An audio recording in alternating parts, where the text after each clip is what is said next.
వీరు 72 గంటల్లోనే ఫోన్ లోనే అద్భుతమైన జ్యోతిష్య పరిష్కారం చూపిస్తారు. నమ్మండి, నమ్మకపోండి, ఇది నిజం.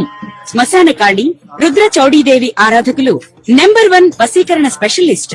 గురూజీ మనిషి పుట్టుక నుండి చనిపోయే వరకు వచ్చే అన్ని క్లిష్టమైన సమస్యలకు పరిష్కారం ఇక్కడ లభిస్తుంది. విద్య, ఉద్యోగం, వ్యవహారం, స్త్రీ ప్రేమ, పెళ్లి, సంతానం, స్త్రీ పురుష వశీకరణం, భూవశం, భార్యాభర్తల కలహాలు, కోర్టు సమస్యలు, విడాకుల సమస్యలు, చేతబడి, అప్పుల బాధ, ఇంకా మీకు ఎలాంటి సమస్యలు ఉన్నా 72 గంటల్లోనే. జై శ్రీమన్నారాయణ. నేను మీ ఐకాన్ ఆస్ట్రాలజర్ గట్టుపల్లి సురేష్ బాబు.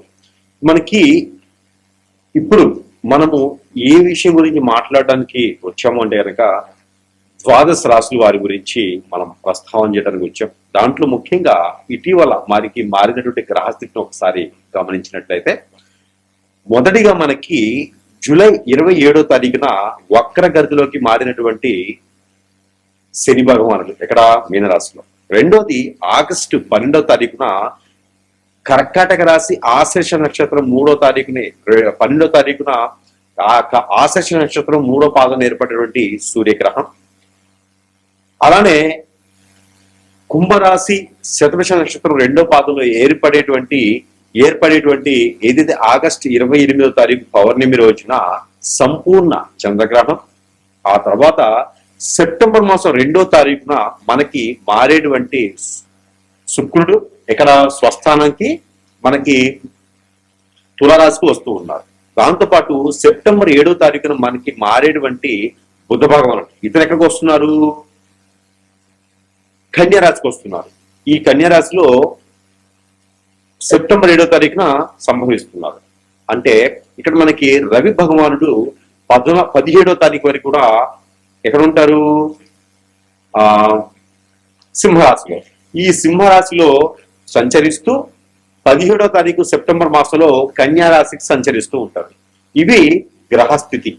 ఇప్పుడు ఈ గ్రహాల యొక్క స్థితిగతులు అంటే సెప్టెంబర్ 12వ తారీఖు వరకు కూడా 3 గ్రహాలు వారి వారి యొక్క స్వస్థానాల్లో సంచరిస్తూ ఉన్నాయి.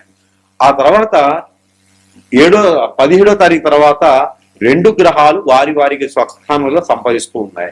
ఇక ఆగస్టు 28 అలానే ఆగస్టు 12వ తారీఖు సంచరించేటువంటి కర్కాటక రాశిలోనూ అందులో కుంభరాశి ఏర్పడే గ్రహాలు ఇచ్చే ఛాయలు ఇవన్నీ కూడా మనము చూసుకున్నట్టయితే అలానే 27వ తారీఖు మారినటువంటి శని భగవానుడు డిసెంబర్ 11వ తారీఖు వరకు కూడా ఒక్కరి దృష్టిలో ఉంటాడు.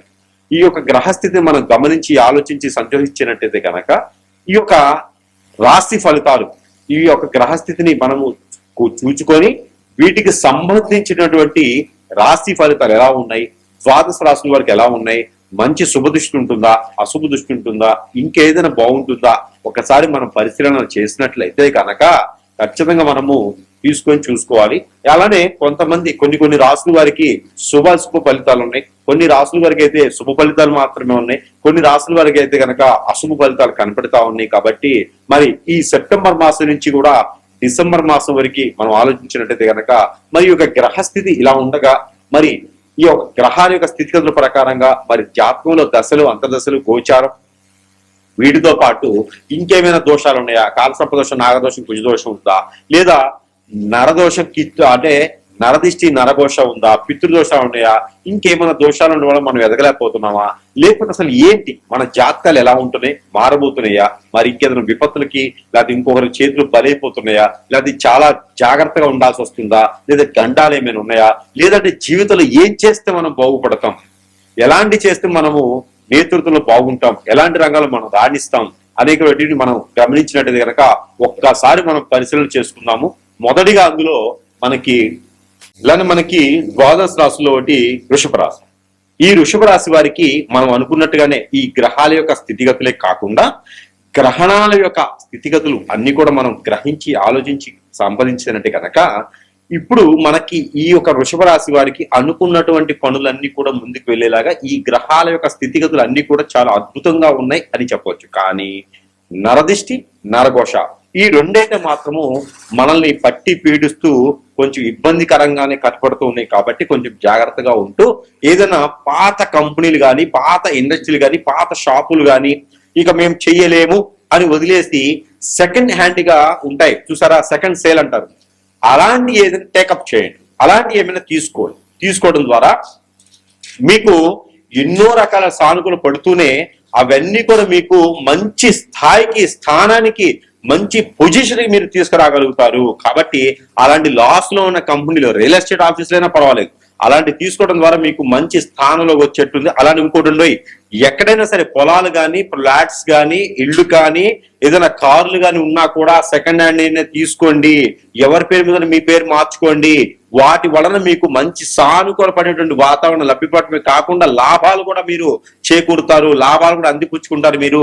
అలానే ఏదైనా జాబ్ కోసం ప్రయత్నం చేసేవారైతే కనుక ఈ సెప్టెంబర్ 17వ తారీఖు తర్వాత ప్రయత్నం చేసినట్టయితే కనుక ఖచ్చితంగా మీకు government, central government, private, software రంగాల్లో కూడా మీకు మంచి జాబ్ వచ్చేలా ఉంది. అలానే ఈ సెప్టెంబర్ 7వ తారీఖు తర్వాత ఎవరైనా వ్యాపారం చేయాలి అనుకుని ఉంటే కనుక హోటల్స్ రంగంలో కావచ్చు, గోల్డ్, సిల్వర్, అలానే బట్టల దుకాణాలు, అలానే సెలబ్రిటీగా ఎవరైనా సరే ఫ్యాషన్ డిజైనర్ గా, అలానే ఆర్కిటెక్చర్ గా, అలానే కన్స్ట్రక్షన్ చేసేటువంటి రంగాలు అన్నిట్లో కూడా మీరు మంచి నడవడిక, నేతృత్వం బాగుంటుందని కూడా చెప్పొచ్చు. అలానే పెళ్లిళ్ళు ఒకసారి కూడా కాని వారు ఎవరైనా ఉంటే కనుక ఆ పెళ్లిళ్ళు కూడా చేసుకునేటువంటి యోచన, యోగ్యత కూడా కనపడతా ఉంది. కాబట్టి దక్షిణ వైపు వచ్చేటువంటి అమ్మాయి సంబంధం, తూర్పు వైపుగా వచ్చేటువంటి అబ్బాయి సంబంధం కూడా మీకు పడుతుంది.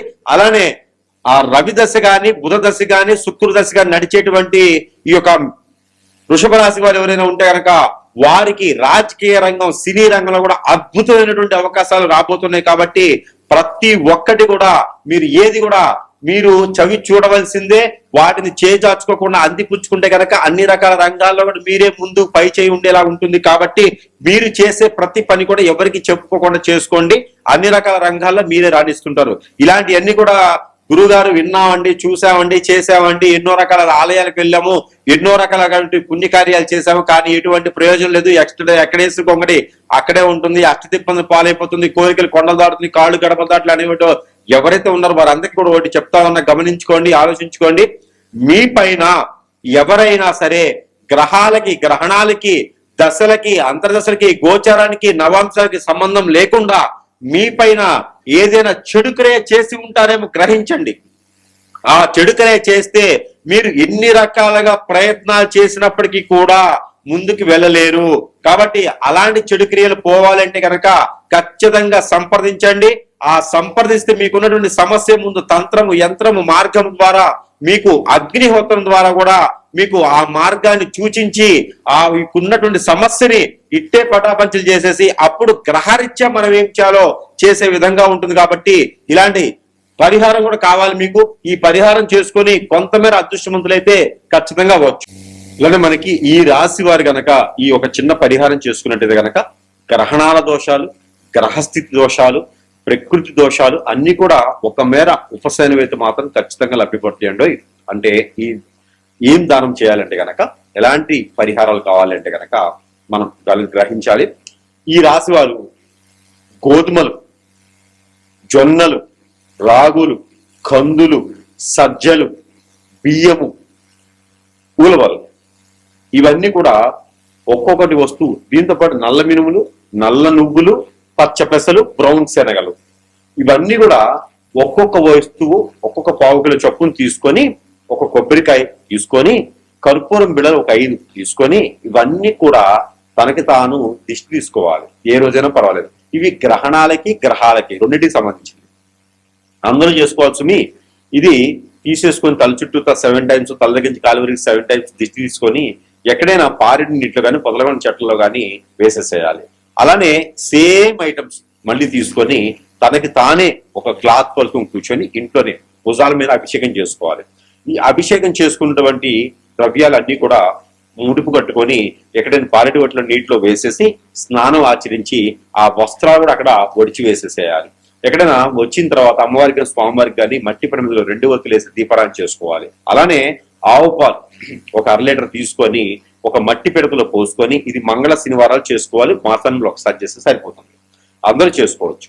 అలానే మట్టి పిడకలో పోసుకొని ఒక జాజికాయ, ఒక పసుపుకు ఒక చిటికెడు, జాజికాయ ఒకటి, అలానే నల్ల నువ్వులు ఒక చిటికెడు, నల్ల నువ్వులు ఒక చిటికెడు, తెల్ల ఆవాలు ఒక చిటికెడు దాంట్లో వేసేసి ఇవన్నీ కూడా తల చుట్టూ దిష్టి తీసేసుకుని ఒక 7 సార్లు, తల దగ్గర కాలువరికి 7 సార్లు దిగదార్చుకొని ఇవన్నీ కూడా తీసుకుని ఇక్కడ పుట్ట దగ్గర కానీ, చెట్టు దగ్గర కానీ, ఏ చెట్టు అయిన పర్ల రోడ్డుకి ఇరువైపులు కనుక పెట్టినట్టయితే అన్ని రకాల అవరోధాల నుంచి మీరు బయటపడ్డట్టే.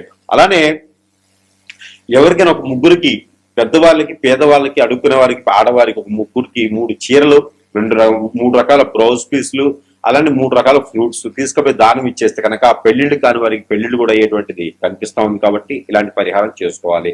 అలానే మీ అందరూ కూడా ఎక్కడైనా మీరు స్నానం చేసే నీటిలో పసుపు గాని లవంగాలు గాని, ఇంగువ గాని, అలానే స్నానం చేసే నీటిలో ఉప్పు గాని, అలానే నల్ల నువ్వులు గాని, నల్ల మినుములు గాని, మిరియాలు గాని, లేకపోతే దాల్చిన చెక్క, లవంగాలు, ఇలాచి, ఇలాంటి ఏదైనా ఒక వస్తువు, ఒక చిన్న బయట వస్తువు తీసుకొని స్నానం చేసి నీటిలో వేసుకొని స్నానం చేస్తే మీకు నరదిష్టి, నరఘోష కూడా ఖచ్చితంగా పటాముంచలేదానికి ఎక్కువ అవకాశాలు కనపడతా ఉన్నాయి. కాబట్టి ఈ రాశి వారి దగ్గర ఖచ్చితంగా మరొక విషయం ఏంటంటే కనుక మీరు అందరూ కూడా ఏం చేయాలంటే సమీప దూరంలో ఎక్కడైనా సుబ్రహ్మణ్య స్వామి గుడి ఉంటే కనుక ఆ సుబ్రహ్మణ్య స్వామి దగ్గర 41 రోజు లేదా 21 రోజు లేదా 11 రోజులైనా సరే ఆ వారి పాదాల చెంతన కళ్ళు కొంచెం వేసిరండి. లేదు అంటే కనుక నాగపడిగలు ఉంటాయి, ఎక్కడైనా సరే మానస వారి నాగపడిగలు ఉంటాయి. అలానే కుమారస్వామి, అయ్యప్ప స్వామి అంటారు. అక్కడ మీ సమీప దూరంలో ఎక్కడైతే ఎవరైతే అందుబాటులో ఉన్నారో వారి దగ్గర అయితే కనుక మినిమం 11 రోజులు కళ్ళుప్పు తీసుకుపోయి కొంచెం వారి పాదాల చెంతన పెట్టేసేయండి. 11 రోజు కానీ, 21 రోజు కానీ, 41 రోజు కానీ ఒక కొబ్బరికాయ కుట్టేసి ఆ కొబ్బరి చెప్పులో నూనె పోసేసి దీపారాధన వెలిగించేసారండి. ఇలా చేయడం ద్వారా మీకు ఆర్థికమైనటువంటి ఇబ్బందులు, ఆస్తి కావాలి, అంతస్తులు కావాలి కాదు, ఇల్లు కావాలి, వాకిలి కావాలి, సంపాదనను సంపాదించుకోవాలి, నిలకడగా ఉండాలి, నిలదొక్కోవాలి, అందరికీ కూడా మంచి సానుకూలమైనటువంటి పరిహారం అని ఖచ్చితంగా చెప్పవచ్చు. మరొకటి, ఇలాంటి పరిహారాలు చేయడం ద్వారా అందరికీ కూడా మంచి శుభదాయకమైనటువంటి సానుకూలమైనటువంటి గ్రహాల యొక్క స్థితిగతులన్నీ కూడా మన వైపు వచ్చేందుకు ఉంటాయి. కాబట్టి ఇలాంటి చిన్న చిన్న పరిహారాలతో మనం ఖచ్చితంగా ఉపశమనం పొందొచ్చు. లేదు కాదు కూడదంటారా, మనకి ఇంకా మించినటువంటి పరిహారాలు, అలానే జాతకరీత్యా కాకుండా గోచారరీత్యా కాకుండా ఏదో మనం ఇబ్బంది పడుతున్నాం అనుకుంటే మాత్రం ఖచ్చితంగా సురేష్ గారిని సంప్రదించండి. సంప్రదిస్తే మీకున్నటువంటి సమస్యకి పరిష్కార మార్గం చూపించే విధంగా మాత్రం ఖచ్చితంగా ఉంటుంది. అది తంత్రమైన, మంత్రమైన, యంత్రమైన, యాగమైన, యజ్ఞమైనా సరే, అగ్నిహోత్రమైనా సరే, మీకున్న సమస్యకి పరిష్కార మార్గం చూపించే విధంగా ఉంటుంది. అలానే మనకి పరిష్కార మార్గం చూపించే విధంగానే కాకుండా మన దగ్గర ఎన్నో రకాల వస్తువులు మంత్రోచ్చారణ చేసి, అగ్నిహోత్రం చేసి, తంత్రం చేసి, యంత్రం చేసి ఉంటాయి. అవన్నీ కూడా మీకు చెంతకి చేర్చేటువంటి సదవకాశం కూడా మన దగ్గర లభ్యపడుతుంది. కాబట్టి ఎవరైనా సంప్రదించలేని వారు కాంటాక్ట్ ద్వారా కూడా ఫోన్ చేయడం, స్క్రీన్ మీద కనిపించే నెంబర్కి కాల్ చేయడం ద్వారా కూడా మీకు వస్తువుని మీ చెంతకే చేరుస్తాం. కాబట్టి సరసమైన ధరల్లో పూజించి చెప్పి పంపిస్తాం. వాటి వల్ల కూడా మీ సమస్య పరిష్కార మార్గం అయితే ఖచ్చితంగా లభ్యపడుతుంది.